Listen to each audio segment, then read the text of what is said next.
Bitcoin is said to be the modern equivalent of gold. Some say it's better than gold. Let's compare Bitcoin and gold using commonly held monetary traits. For a monetary unit to be fungible, identical items must be able to replace each other. Exchanging a bar of gold for another bar of gold is easy. Likewise, Bitcoins can be traded with ease, as every coin has the same value. However, because Bitcoins are traceable on the blockchain, a particular Bitcoin may become tainted through illicit trade. Merchants may not accept tainted Bitcoins without improvements to the privacy and anonymity of Bitcoin's network protocol. The majority of mined gold, including the Pharaoh's gold, remains accountable today. Given that Bitcoin is still in its infancy, it is too early to draw firm conclusions about its durability. However, there are encouraging signs that the network will continue to function, despite unsuccessful instances of nation-states attempting to regulate Bitcoin and attacks by hackers. Trade requires travel and transport. Processing transactions with another party becomes difficult if monetary units are not portable.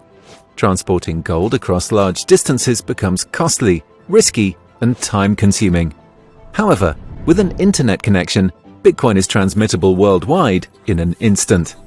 A monetary unit needs to be divisible. Gold can be divided by weight, although it is difficult to use as a medium of exchange in a large society.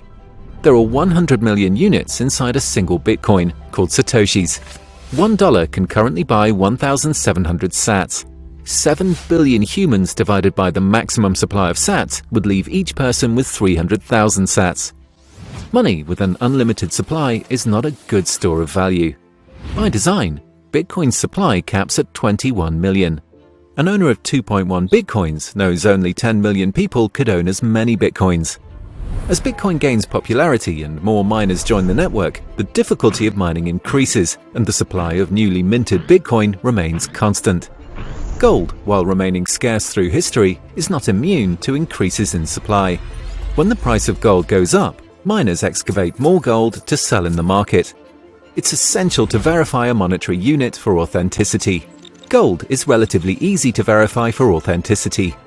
Bitcoin owners, using mathematical certainty, can verify authenticity using cryptographic signatures. A third party dictating what you can and cannot do with your money is a liability. No human intervention is deciding whether a Bitcoin transaction should be allowed. As a distributed peer-to-peer network, Bitcoin is censorship resistant. Although states do not issue gold, its physicality makes it challenging to transmit at a distance, making it far more susceptible to state regulation. Unlike gold, the passkey to Bitcoin reserves can stay in one's head. The only way to confiscate Bitcoin from an unwilling party is through torture. Storing your wealth in a monetary unit that has an established history is a safer choice. For millennia, gold has been a trusted store of value. Bitcoin is a new, disruptive technology. Despite its short existence, it has weathered enough trials in the market that there is a high likelihood it will not vanish as a valued asset.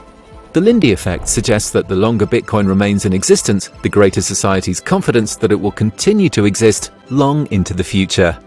If Bitcoin exists for 20 years, there will be universal confidence in its permanence, much as people believe the internet is a permanent feature of the modern world. Bitcoin outcompetes gold across most traits listed above.